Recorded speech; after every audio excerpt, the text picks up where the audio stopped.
board meeting room. I'll just turn it over to Dr. Adley real quick on masks in our meetings. Good evening, everybody. Thank you for attending, and particularly those people who are in person this evening. Thank you. This is not a school, obviously, and the mask requirements for different buildings and different municipal buildings are somewhat different. Within this building, there is not a mask requirement. However, having said that, we certainly do want to keep our distancing practices, and also anyone in this building certainly is free to wear a mask, whether they are vaccinated or whether they are not. Well, if you're not, you have to. So that's the one requirement that we would ask people to adhere to. Certainly, if you are not vaccinated, you should be wearing a mask. And if you feel as if you want to wear a mask even though you are vaccinated, that is okay too.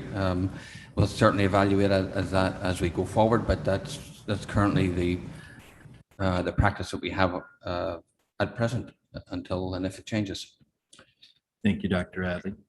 I'll try and make my comments brief. Good evening. Thank you all for joining us this evening in person and Zoom.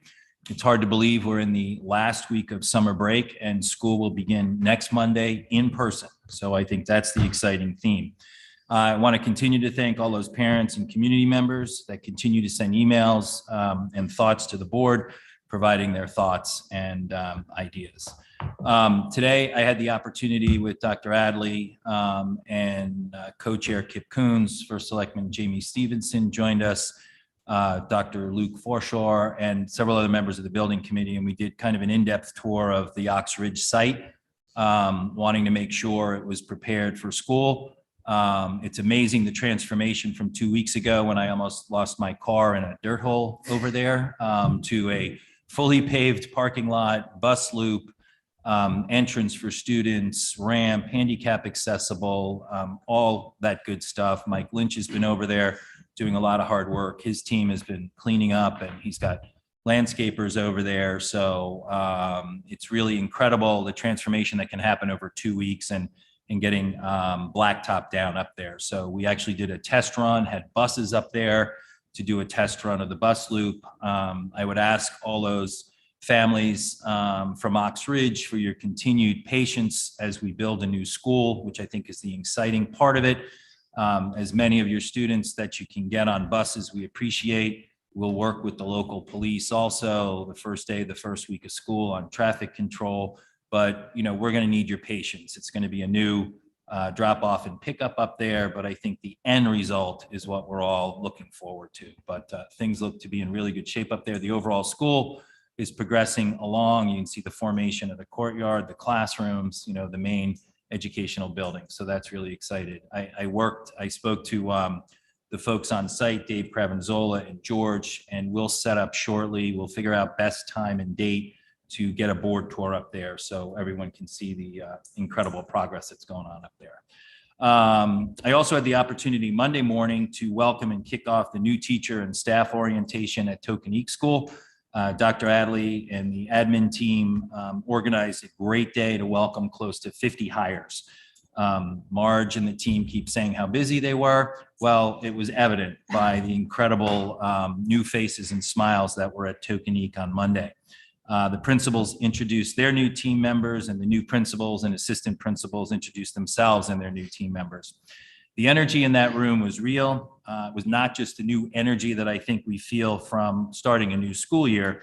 It was an energy that we have worked together to hire these great new teachers and staff members.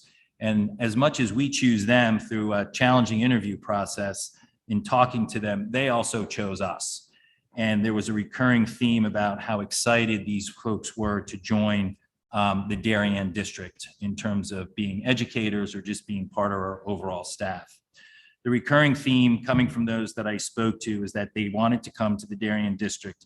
They saw a district that not only survived through the pandemic, but thrived through the pandemic over the last year in moving the district forward. Some of the comments were a district and a community that was focused and invested in education. One person said, no matter what was thrown your way, you all seemed to live up and do what was right for the students and for the community. So I think that's pretty exciting. I think our continued focus should be, as we start a new year, we're back in school, in person, moving forward, working together and caring for each other. We'll do this by listening and working together as a district, as a board, as an administration, and as a community in a professional and respectful way. There are probably more changes ahead of us over the course of September, but we're starting school in person next week. Dr. Adley will continue to update us on the most current information. So thank you again for the feedback. Thank you for working together as a community, and we'll keep our kids and our staff safe and healthy in our schools. Thank you. I would like to make a motion to amend agenda item 7B to add possible action on use of budget control after update on district enrollment for the 2021-2022 school year. May I have a motion? Mr. Sini, second by Mrs. Parent. All those in favor? Thank you. That is unanimous. Mrs. Achman had a prior commitment. She texted me. She's not able to attend tonight. So we'll move forward with that amendment. So we'll move over to public comment, Michelle. And let's start with our friends that are here in person. Absolutely. So Alicia, we have designated that as the public comment Get chair. out of the way. And we're very happy to see you. If you want to speak, I'm sure you'll have questions later on, but we'll free that up for the time being for any public comment. Anyone in the audience for public comment? What's that? Oh, okay. You can go back, Alicia. Thank you. No, thank you. Michelle, we'll move to public comment. With our Good friends evening. in Zoom land. Good evening. If you would like to speak during public comment, please click the participants icon on the bottom of your Zoom screen. Next, click the raised hand option. You will notice a blue hand icon appear in the upper corner of your screen where your face and/or name or number appears. When it is your turn to speak, the facilitator will identify you and announce that you're unmuted for public comment. Once recognized and unmuted, please state your name and address. You will have up to 3 minutes to comment. Mr. John Dunn, you are unmuted and recognized. Good evening. My name is John Dunn, and I live at 175 Raymond Street.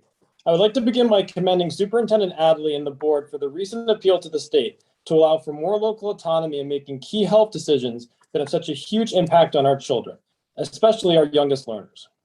As a father to a tokening first grader, I too have reached out to the governor's office as well as my state rep to request the end of mandatory mask mandates in our schools. It is time to make masks optional and let parents make the best decisions for their children. I would ask all of those listening tonight to remember some of the main reasons why the mask mandates were instituted during the darkest days of the pandemic. A vaccine was far out on the horizon, and we didn't know how susceptible our children were to COVID. But times have changed. As of last week's Jamie Stevenson's message, nearly 90% of eligible people in Darien have been vaccinated. CT ranks third in the country for highest vaccination rates. Any teacher, administrator, or school employee has had access to the vaccine for half a year now. And most importantly, we know that COVID isn't a serious threat to our children. As published in the New York Times on July 26th and updated on August 16th, quote, among children under 12 who remain ineligible for the vaccine, serious forms of COVID are also extremely rare. Children face bigger risk when they ride in a car, end quote. Think about that for a moment. The risk associated with driving my daughter to school in a car is greater than COVID. Making masks optional lets parents make the best decisions for their own children and family. During the last June Board of Ed meeting, multiple parents voiced their support of masks, saying that wearing them prevented their children from getting strep throat during the academic year. While entirely unrelated to the spread of COVID, that is their choice, and we must respect that. However, my choice is for my daughter to breathe freely, not have her voice muffled, and for her classmates and teachers to see her smile with all her missing teeth. So many of my fellow parents breathed a huge sigh of relief last fall when full in-person learning resumed and we came one step closer to returning to normal. Our next sigh of relief should be when masks become optional for our children, and it will be one that is unobstructed and full of fresh air. Thank you for your time. Mr. Dunn, thank you very much.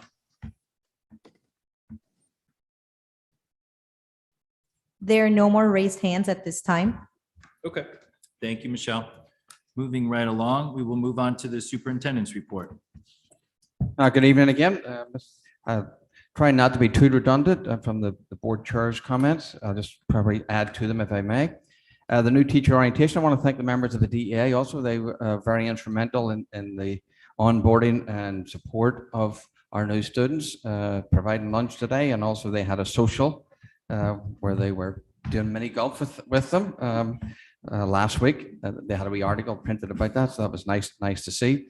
We now are about, we're, as of today, probably 51 new staff members. We had 2 teachers gave us notice actually today.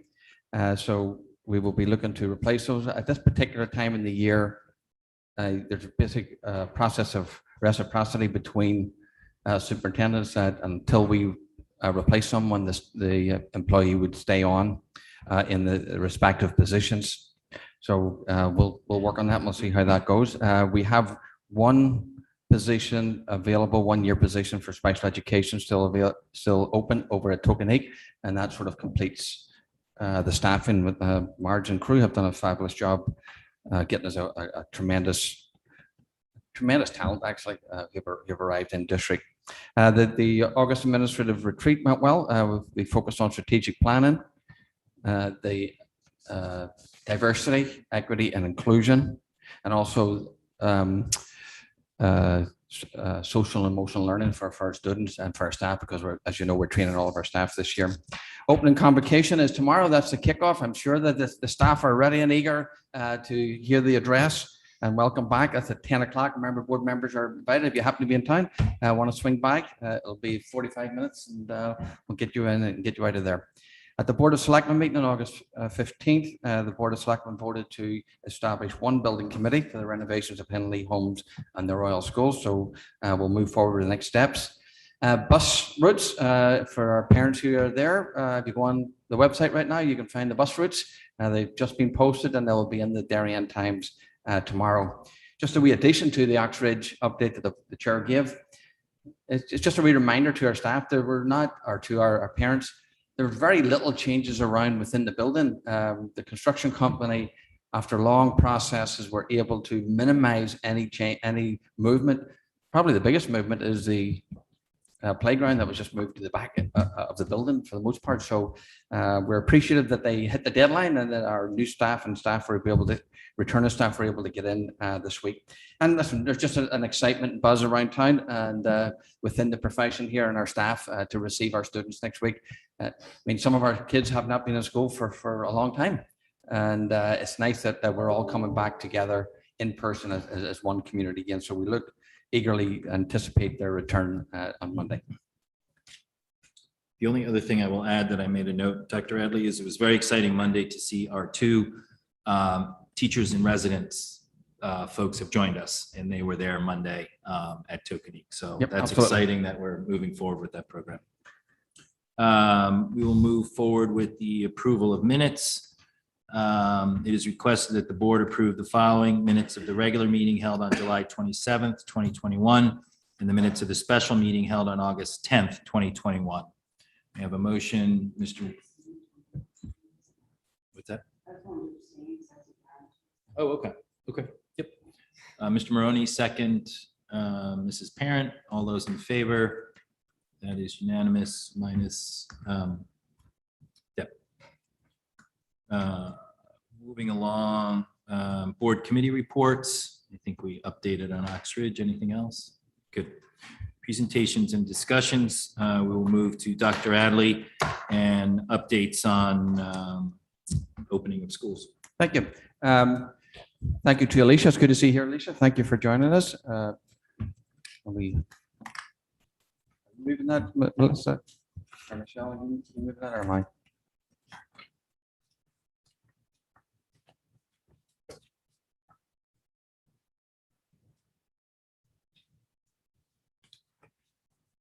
So essentially, the metrics, the big picture of the metrics is the last 2 months they've been creeping up.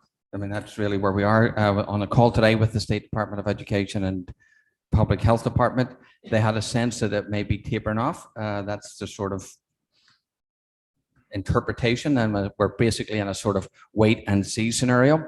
Through August 14th, the CDC said that we were a high rate of transmission for Fairfield County, and here you can see the rates in Darien through August 14th.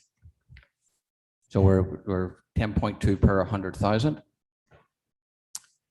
And these just give you some of the updates. These were monthly, that the health department have now changed to weekly, and we get weekly updates, but this was when they were doing the monthly updates. So you can see the sort of uptick in cases. And then this is the weekly update. So from August 13th to the 19th, there was 13 cases. So clearly there's a wee bit of an increase, and we'll see how that plays out.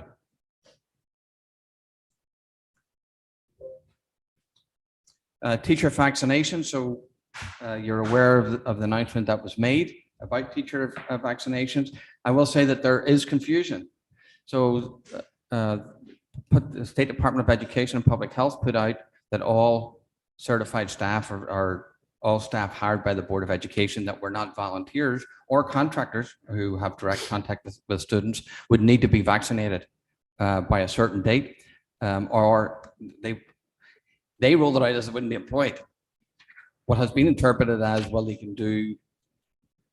can do some testing instead. So there is major confusion around what the governor said, what the order actually said, and there needs to be clarification because there's just confusion around, if someone's not vaccinated, can they just go for the weekly testing? That's one interpretation. And the other interpretation is, no, that's not the case. And that you would have to at least have your first shot or your first shot and an appointment by a certain date, or otherwise you wouldn't be employed. So that there's, that's under legal counsel at the moment for clarification. So I don't know I can tell you much more than that, but that's kind of where we are at the moment. And we're waiting to hear more information on that case. Can I just ask a question Sure. on that? Are you allowed to tell us what percentage of our staff are not vaccinated right now? I think it was, we're a high vaccination rate of about 75, 78% that we know of. That's based on the number of staff that we had last year and how many we knew we vaccinated at our clinic. And then I know that there are many others who have gone outside of that clinic, but I don't have a hard number on that. But if it goes through that we have to test those that they're choosing not to get vaccinated on a weekly basis, we'll have a hard number for you because we'll have to know. Right. So that remains an open item, and we eagerly await feedback. I know there's a question about whether the 9 of us fall under that as well. Do we have clarification on that? So there is no clarification on that, whether there was discussion. There was a discussion about this might apply to boards of education. My own personal opinion on that, to me, you're volunteers, so I would think it'd be hard to do that. But that's I couldn't rule that out that you would have to be vaccinated. So it's still undetermined at this particular point. But for me, you're volunteers. But we'll see. So more to come from Hartford. Mhm. The testing clinics, I'll let Alicia talk to that, but we are in line and we're waiting, and Alicia, you can take. We're just waiting to hear when they're going to match us with a partner who's going to do the testing. And once we have that information, they should come weekly. The only thing that we have to do as a school district is collect the consent forms for people who are interested. And it is for children who are in K through 6th grade. And then my understanding was unvaccinated staff members across the whole district. But then they mentioned something today that made me a little confused. So I'm still waiting on further information, but that's the idea, is that I'm assuming that because they came out with, if you're not vaccinated as a staff member, that you have to have weekly testing, that's part of that testing program that they're expecting us to take advantage of. Mhm. So once we have all the information, we'll send that out for people to go ahead and do the consent forms for families that are interested in having their kids tested weekly. It's not mandatory. It's free. We're not collecting insurance information. We're not even, it's totally free of charge. And my understanding is it should be very convenient for the families that are interested. But I don't, I won't know more. I won't know enough until they contact us. So do you have any information as to, will it be set up at each elementary school? Will it be centralized? When will the results, what type of test are we using? Is any of that been brought to you yet? It's a molecular test, so it's a PCR. Okay. It is pooled testing, so each sample will then be put into 10 samples will be put together. If then in that pooled sample, there's a positive test, and what my understanding is they don't have to be re-swabbed. They'll be able to figure out which person it was that's positive in that pooled testing. And it should be within 24 hours that we get results. So that's my understanding of where it is, but I know that testing now has taken, we've gone from what was 24 hours. Now some people are taking 2 days. Yep. It's a lot better than it was last fall though. So that's kind of why it makes sense to offer it now than it did last year, because it was taking 5 and 6 days to get results back, but now you're able to get them much faster. And it's a smaller population that we're really kind of focusing on for that state grant. Thank you. If I may give the, Yes, go oh, ahead, sorry, Dr. sorry. If I may give the board just one update, and maybe the public just one update for open houses. We have looked at these, and we've looked at all the events from commitment meetings to other meetings that are of a bigger nature type thing. For the open houses, what we are going to do is we will do it virtually, remote. We'll do it remote, but interactively, right? So the staff will be in their classrooms, and we will do the open houses for each of the classes. It will be live, so it's not going to be recorded. It'll be live, and it'll be an opportunity for engagement with the teacher. So I think that's a reasonable compromise. Putting 2 parents in each classroom just doesn't make sense in terms of the space. And so those are just some reasonable modifications that I think are reasonable to make. And based on last year, they were fairly well received. In fact, that's probably a wee bit a step even further beyond what we did last year, because we generally recorded them, and they're going to be live this year. So we didn't want to restrict 1 parent versus 2 parent and get into all of that discussion and have so many people in classrooms roaming around the building. So that's what will be shared by building administrators with their communities. I don't know if anybody's any question about that, but and just latest on mitigation strategies. I guess I'll just say one from CIC, which was the possibility of if someone is infected and they're a contact, they would have to wear a mask outside, technically, until they have I think it's a 3 to 5 day testing window. So that we sort of have to look at that and say there's not much sense in some of this to some degree. I'm not saying that doesn't make sense, but it's harder to track those students in many ways. And I think it's fair to say it is hard to track. Now it's hard to track, and it will continue to be hard to track. So that's the direction that they gave us this morning through CIC and also through the State Department.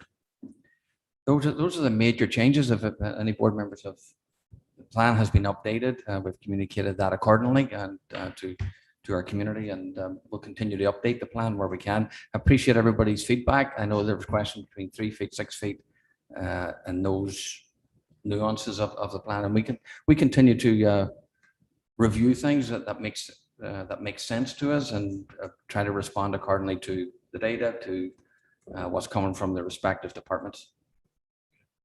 Dr. Adley and Alicia, while you're here, anything changing, or if the board wants any conversation on what tracking is going to look like and what reports we're going to see from a board standpoint, whether it's just number of cases, does it make sense to look at that more by school, with the high school being vaccinated and elementary schools not, and then tracking on quarantining? And then at the end of the day, is there anything that you need to accomplish what you have to do?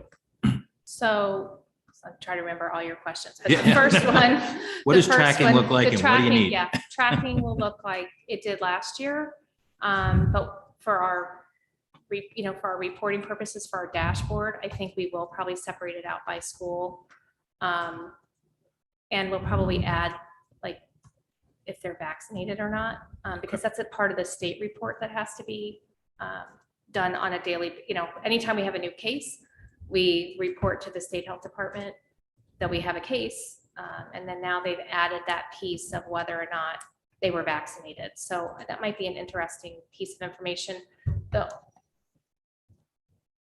I don't want to promise you that, because I think that could reveal people's, medical information potentially, because when you start narrowing it down to the schools, we may do like high school, middle school, and then elementary school, and not say which school it's at. So Right. it provides as much privacy as possible. Sure. And then maybe total cases and, vaccinated, unvaccinated, but maybe not by school, just so that people have an idea. And then So for quarantining purposes in the classroom, last year we did at the elementary level, we were really quarantining by class because it was really hard to tell. With the 3-foot distance and masking, it really allows for kind of more targeted quarantining. So hopefully we'll see less quarantining and on all levels. And the elementary school, we won't send an entire class out unless we have several cases in a class, in which case it seems like it's transmitting more there, then it would make sense to shut the classroom down for that amount of time. We're going to stick with the test out option for your quarantine. So it'll be 7-day quarantine with the test on day 5 or later. So that means you can come back on day 8 after exposure, just to make that clear. Of course, the sports don't match that. So they get tested on day 5 and come back after 8 days of quarantine. And so we'll manage that. The trainers also help manage that piece. What was the other question? There's one Just other one. anything that you need from us to, I think that our systems now are kind of in place and everybody Good. knows what they need to do, but if it starts to take off and get crazy, we may need more help. So. Thank you. Mrs. Stein. Alicia, I know we get a lot of emails this time of year, but I did find in one of your emails, parents of vaccinated children should be sending their vaccination cards in preemptively to avoid quarantine. So could you just make that announcement? Because I know a lot of parents don't know about it. Yeah. And perhaps CDSP or people could blast it because it will save you a lot of work Yeah. if you have registered everyone who's vaccinated. Yeah, so just like we collect medical forms, if people would send us their vaccination, a copy of the vaccination card, we have a system to track that. And then when we do our quarantine, our targeted contact tracing and decide who needs to be quarantined, we can look that information up a lot easier and just avoid a lot of heartache around, what do you mean? But my daughter, my son is vaccinated. How come you're contacting me? If we don't know that, it just causes a lot of confusion. So anyone who has vaccination cards for their students, if you send it to the high school, please don't send it to me. Send it to the high school nurses, and that's on that communication that went out. So Molly Lefevre is the nurse who's collecting that information at the high school, and then at the middle school, it's Diane Ryan. So if I get it, I forward it, but it's just cleaner that way because it goes right to them, and they're tracking it. So thank you for that point. That's really important. Good. Thank you. Mr. Senior. Other than the high school and the flexibility that they have in the first and last period, are there any other changes to schedules that any of the? No, the kids, the seniors, the seniors during the lunch period, if they have the period off there, they can leave and come back. So there was no other changes to schedules, no. Not at elementary school or middle school times or anything? No, we're starting at the regular time and then at the regular time. Thank you. Good. Mrs. Perry. Other than the middle school is like what I've said before is rotating the schedule. Okay. Mrs. I Perry. just want to clarify, regular time means regular time from 2 years ago, not regular time Yes, from yeah, last year. thank you very much. Thank Yeah. you. And I forgot my other question. So- Can I just, Come back. can I just clarify the communication? Because I want to be clear with the board too, in the plan and what Alicia has said, that at the end of the week, we are going to post, well, actually, that'll be on a daily basis, by school, but the individual emails to parents every day that there's a case, we're going to do that on a weekly basis. And we'll see how that goes. If there's such a change that demands a more regular update of it, because I think it's hard just to keep up with it. The email, I don't mean from ourselves, but the emails, the dashboard will be updated by each school. So hopefully that will be more helpful to actually the parents. But if we have to go back, we'll go back, but we'll see how that goes. Mrs. Perry. I remembered. Alicia, if there's a child that's contact traced that is vaccinated, will their parents still be notified that they were exposed? Oh, I get what you're saying. I'm sorry. I didn't think about that. So probably not. Probably not. Oh, well, actually, we probably need to, because if they have symptoms, so that's where it gets a little sticky Right. with the vaccination, is if if you're a close contact and you are vaccinated, you need to do that symptom assessment and see if there's any symptoms. Because if there's symptoms, that person needs to stay home and get tested, just like they would if they were a contact that was unvaccinated. But if you're vaccinated and you don't have symptoms, the recommendation is, and we're not requiring it, but the recommendation is to get tested day 3 to 5 post-exposure anyway. But that'll be up to each individual family, and then watch for symptoms really for that full 10 to 14 days post-exposure, because it can take that long to have symptoms. So we'll adjust some of our communications to reflect those instructions. Okay, thank you. Thank you, Mrs. Parent. Mrs. Ritchie. Could we just touch on the process for the buses this coming school year? Is it going to be similar to last school year? Are we modifying in terms of if there's a COVID case positive on the buses? So technically, I'll just be really transparent with this. Technically, it's a 6 feet distance on a bus. We did not do that last year, right? And we're not doing it again this year. It has been really difficult to isolate 1 or 2 students and honestly keep track of that. We weren't able to keep track of that. And if we were doing 6 feet, we'd be doing a lot more buses too from last year. And on occasion, we have actually done the whole bus, quarantined the whole bus. We've done kind of a wide range of things. I think really what it comes down to is we get the bus manifest and the times. The Cape Barbieri will give me the actual bus route for the day, so it tracks each stop. And then what I do is I figure out where the student stop is, and then I figure out how long were they on the bus in the morning and how long were they on the bus in the afternoon. And if it's under 15 minutes, then we're done.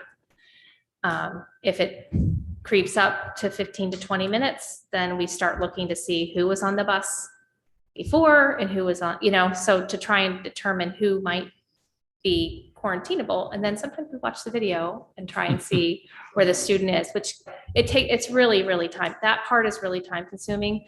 So for older students, it's a lot easier because you can ask them, who do you sit near? And, I know that's not 100% reliable, but it seemed to work last year. I don't think we had cases of people, it was like, oh, well, it was that student was exposed on the bus. So we do the best we can on the bus, but it's not perfect. Just like on the playground, it's not perfect trying to figure out who ran by who and how long they were with each other, so we really try to target it to areas where kids really spend a lot of time sitting next to one another. And the bus is a lot of movement and things like that. So the bus is hard, challenging. Thank you, Mrs. Ritchie. Mr. Brown. Alicia, quick question. So there's different procedures if you're vaccinated. There's different procedures if you're on sports teams and dates. Has anyone put this in like a flow chart or decision tree so parents could follow at home? So I've been working on the decision tree around just quarantining in general, but I will add the sports to that. Yeah, I don't mean to give you extra work, but No, I know, but everybody needs to be able to see it in black and white and because the sports are different than the school, it gets very muddy and confusing. that'd be really So helpful. Thank you. yeah, we will put something together. Thank you, Alicia. Yeah. Just a quick question on the students that are vaccinated and they're exposed and they have to go get tested. Is there any ability for us to use the testing that we set up from the state for those students, or are they just on their own with their own? That they're on their own. Okay. We haven't done it, but Yeah. Through the health department, I think, through their testing site that they've had. And I think with the variant kind of kicking things up a little bit, maybe we'll see some of these more drive-through testing sites. Somebody said that around here, they've been shut down. I know, I live in Fairfield, and there's one up there that people just drive through all the time. So I don't know if they're planning on bringing that back down here, or it's just the ones that people knew about are gone and there's still some around, like at Norwalk Community or in Stanford. So we'll be sure to have that information available so people know where they can go. Okay, good. Thank you. Just one open-ended item, Richie, on the buses, the play dates. We'll be making a decision on play dates tomorrow because we didn't have, kids couldn't jump on and off buses last year, and probably won't be this year, I would think, but we'll make that decision tomorrow. Thank you. Mrs. McCammon. point has been made about communicating with parents about the vaccine card. I would suggest that it maybe go multiple places. I think it's one of those points that bears repeating, and different parents tend to read different sources. So if it comes out from the principal and from Alan and from you, Alicia, that's the kind of information I think it's okay to have a lot of different places. And I think that because we don't really want traffic in the buildings, maybe there's some thought around how you want to receive the vaccine cards. You send them by email. You just send it by email, you just scan Take it a in. picture of it. Okay. and Send it by email. Okay, Super sorry, I didn't easy. read it. Yeah, that's okay. No. I read the it makes- principal one. Yeah.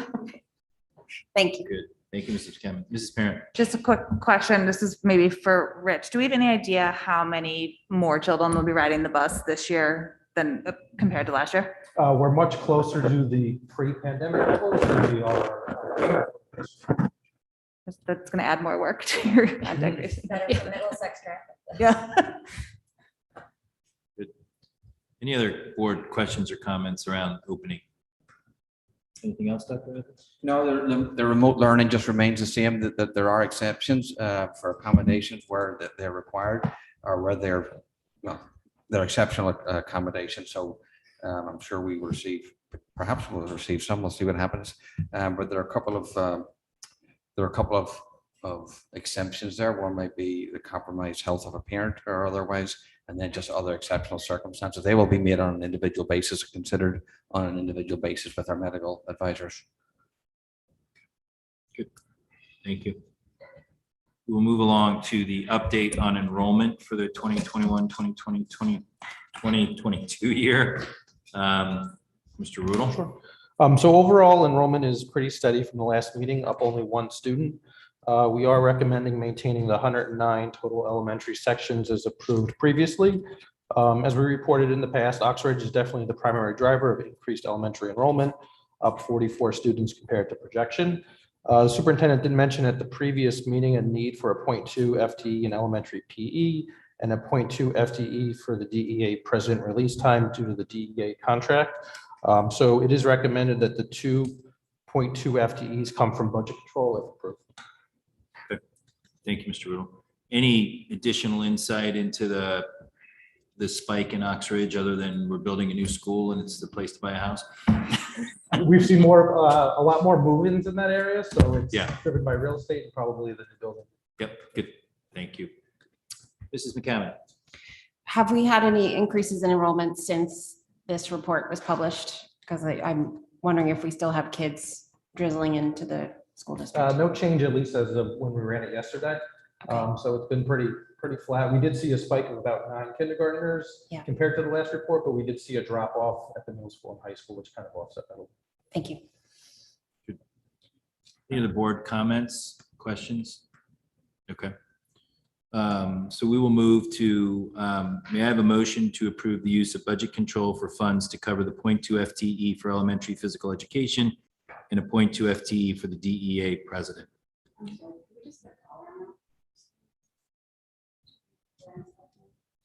There's a motion. Yep. Yep. So Mr. Sini, second, Mr. Maroney, any discussion? So each 0.2 would be about $14,000, $14,489 for each 0.2. Thank you, Mr. Rudel. All those in favor? That is unanimous. Thank you very much. Thank you. Good. Moving along, presentation and discussion and possible action on proposed revised facility use fee schedule. Mr. Rudel, Mr. Lynch. So given last year, the Board of Ed did approve a building rental fee increase of 3.5%. Though due to COVID, we did not rent our buildings. They were restricted. We are recommending no increase to the building rental fee this year. However, we are recommending a 4% increase in the use of fields. We did rent out our fields last year, and then this does keep us in line with our peers. So as we have in the past, we did compare to some other districts, and then we have the tables for the nonprofit and profit rates available. Thank you, Mr. Rudel. We'll open it up for any board questions or comments. Mr. Sini. So when I looked at the table, there's a per person charge for turf fields plus an hourly fee. But if I look at the grass fields, is there still a per person participation fee plus the rental fee? There is, yeah. Okay, so the overriding, when we look at outdoor use, there's two methods. There's of- 2 layers essentially. Two layers, Yep. okay.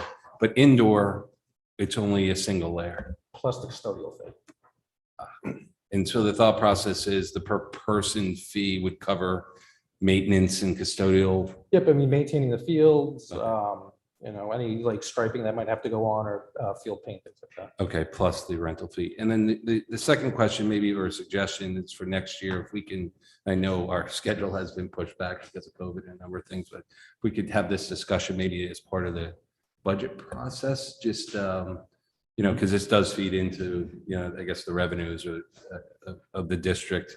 And also, I think, when you think of it on a fiscal year basis also, you can fit it with the outdoor, the youth groups, and all the groups would be given the heads up before their seasons. Good point. Thank you, Mr. Senior. Mr. Brown? Rich, real quick, on that 2-part tariff structure, is that what our peers do as well? I'm sorry, just Between the per field and per use, per individual as well? yes. 2-part pricing, that's. Yep. Okay. Mr. Sini, when you say part of the budget process and sort of potentially setting this rate this evening, what exactly do you mean? Well, I guess maybe next year do it earlier in the, or before the fiscal year, because it seems like we're setting the rate as the fiscal year has gone through. So Am I making- year over Or year, we're setting it for the next fiscal year. yeah, but year over year, if we see it through the budget process, we could see what the increase would be based on the usage of the previous year. And it just, I don't know, to me, it makes sense from a financial standpoint. Yeah, and again, I mean, we're not talking big dollars, but it just matches into. Does that make sense, Rich? Did you budget the revenue increase? I We guess. assumed a small increase. Okay. But we largely left like building rentals, we left flat. Right, Because there's a little bit unknown of whether or not we're going to rent and whether or not a lot of groups are going to want to rent. Sure. We certainly could do it as part of the budget process. okay. I think in a normal year, it kind Yeah, of makes sense yeah, to yeah. align it with what we discussed in terms of revenue and fees. Good. All right. Any other board questions or comments? May I have a motion to approve the facilities use schedule as detailed in the memorandum dated August 17th, 2021? Mrs. Stein, second by Mr. Brown. Any discussion? All those in favor? That is unanimous. Thank you very much. Mr. Lynch, update on summer facilities projects.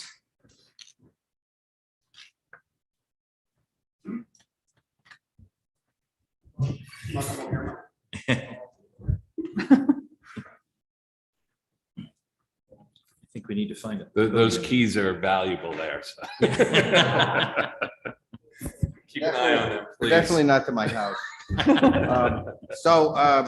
You have in front of you the report on where we are. This is an annual.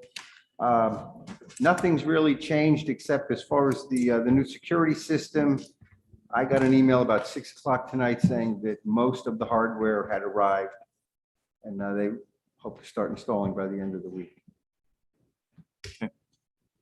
Thank you. I think everyone has this, that they've read it in front of them. So good. Thank you, Mr. Lynch, for the detail on this. Mrs. Stein. Mike, can you talk about the carpet in the high school? I was surprised to see that we couldn't afford to replace it. Can you just give more detail on that? What Sure. happened there We and had, what the plan is? we had gotten an estimate 2 years ago. And so I factored in some escalation in costs and put that in the capital for last year, which was the second year, was deferred 1 year. So it went up and I thought we had enough money. I thought it was a very conservative number. And with the price of materials skyrocketing and labor, because you can't get the technicians, the price was double what I had budgeted, and they couldn't guarantee being done for the start of school. It was the same thing in Middlesex. So I was like, all right, forget it. And this was, a state vendor. This wasn't some guy. This is the state contract. So given that we have, because I am concerned, we have deferred it, how are we going to make sure this gets done for next year? What I'm hoping is that with the library project, we did a preliminary look ahead of the capital plan that the board got last spring. Yeah. And there's money in there for upgrading the libraries at the middle school, the high school, and Tokenie. So it would be there. And also, some of the people have said they would prefer less carpeting and some different types of surfacing, vinyl, and maybe some, wood, or just, stuff to break up the actual spaces. So Thank you. it's going to get a fresh look. I think from a library standpoint, it makes sense not to pay double the cost and to kind of Agreed. revisit the look and feel. And I know we see it and hear it from, we've got a supply chain issue with roofing material at Ox Ridge that they're working through. But I mean, to me, it doesn't make sense just because where we're at to pay double, not get guaranteed delivery or installation. So, Mr. Maroney. Yeah, question on the security. Since the system will not be fully operational until September, when will the teachers and staff be trained on the new system? Or are they being trained and they just can't use it until late September? No, it'll be rolling training, as buildings get completed, they'll be trained on it, and then it will go online. Okay. In that building. Perfect. Thank you, Mr. Maroney. Go ahead, Mr. Another Maroney. question, a different matter on the home skylight. So that is due in mid-September as well. When will that be installed? Mid-September? And will we have any interruption to the gymnasium while that's being installed? We're going to try to time it for a day when, it's nice weather and the kids can be outside, having gym class outside. Because the crane actually going to pick and put the thing up on the roof, he'll spend more time setting up than he will actually lifting it. So, we can be done and have that thing up there in about half a day. Perfect. Thank you, Mr. Maroney. Any other questions or comments on the summer facilities? I know as I've been driving around, Mr. Lynch and his team have been working hard to get all the schools ready for the opening. So it's exciting. Mrs. McCammon. Just a comment that I'm glad to have this report. We asked for it, and Yep. it's a new report, and I think it's a great addition to be able to see what's happening over the summer. So thank you for it. Great. Good. All right. Thank you, Mr. Lynch. Okay. Moving along, we will have an update on the district's teacher administrator evaluation plans. Ms. Sion. Okay, there are slides, but not necessarily sure that you need them because this will be quick and easy. The state is once again offering districts flexibilities with their teacher and administrator evaluation. The state is also promising a complete overhaul of the evaluation system next year. There's an awful lot going on up there. So Chris and I are wondering whether and when that will happen. And I believe that Chris on a statewide meeting hoped that it would happen before the start of school next year, but we'll still cross our fingers. They're allowing us to again focus on social emotional well-being of both students and staff. So these teacher goals can be focused on that. The administrator goals also can be focused on the well-being of their students, staff, and outreach to families. The basic difference this year is that there will be summative ratings. So last year we were exempt. It was a little bit of a holiday. So we'll work with the unions, both teachers and administrators, to help them understand what the summative ratings will be. I'm sorry, Michelle, I'm really messing you up. I'm all out of order with the slides, but there will still be on-site observations, both teachers and administrators with written and verbal feedback. So we suggest that we adopt this and wait to see if any major changes come down the road for next year. So legally, the board has to support and cooperation with the professional development committee that we have for teachers. Okay. Board questions or comments around this? So are you looking for a motion? We don't have it set up for a motion to approve. No, as long as it's on the record that we discussed it, it's fine. Okay. All right. Thank you, Ms. Sion. Moving along, further discussion and possible action on repeal of all Board of Education policies not currently posted on the district website. Mrs. Stein and Ms. Sion. I guess what we're going to ask tonight, if there are no other questions, I haven't received any follow-up, is after our discussion on the 27th, we're looking to batch repeal all the policies not housed on our website. So I open it up to board members if they have any other questions or concerns. Otherwise, we'd like to move forward and get going on our policy review. Thank you, Mrs. Stein. And Ms. Stein, I know there's a lot of work going on behind the scenes around this, and that'll continue. So thank you very much. Any board questions or comments? Good. May I have a motion to approve the repeal of all Board of Education policies not currently posted on the district website? Mrs. Stein, second by Mr. Sini. Any comment? All in favor? That is unanimous. Thank you very much. Action items, personal items, appointments, resignations. Ms. Sion. Summarizes what Dr. Adley updated you all on. Okay, great. Thank you for the fireworks. We have a motion to approve the PAR. Mr. Maroney, second by Ms. Ritchie. All those in favor? Thank you. Moving that along. Appointment of an impartial hearing officer for student disciplinary matters for the 2021-2022 school year as they arise. Dr. Adley. This is just a traditional setting of the hearing officer that gives the board the ability to be impartial during these hearings. For the last 2 years, we have not had to use the attorney's editor's services. We came close with transportation, but that was not necessary. But in this case, we're looking to appoint the hearing officer for disciplinary matters and other hearings such as transportation and expulsion, expungements. Questions or comments from the board? Pretty routine on an annual basis. All right, thank you. May I have a motion to approve the appointment of an impartial hearing officer for student disciplinary matters for the 2021-2022 school year as they arise? Mr. Sini, second by Mr. Maroney. All those in favor? That is unanimous. Thank you. Action item C, discussion and possible action to delegate to its appointed hearing officer responsibility for hearing expulsion, expungement requests, and for hearing school accommodation appeals, including transportation appeals as provided by statute. Dr. Adley. This is just the same scenario. Okay. Questions, comments? Again, annual kind of routine. May I have a motion to delegate to the appointed hearing officer responsibility for hearing expulsion, expungement requests, and for hearing school accommodation appeals, including transportation appeals as provided by statute? Mr. Maroney, second by Ms. Ritchie. All those in favor? That is unanimous. Thank you. Michelle, we will move back to public comment. Anyone from the floor? All right, thank you. We will move to Zoom. If you would like to speak during public comment, please click the participants icon on the bottom of your Zoom screen. Next, click the raised hand option. The facilitator will identify you. Please state your name and address. You will have up to 3 minutes to comment. There are no raised hands at this time. Okay, thank you, Michelle. Thank you for all those folks in the audience joining us again. Thank you for all those folks out there in Zoom land.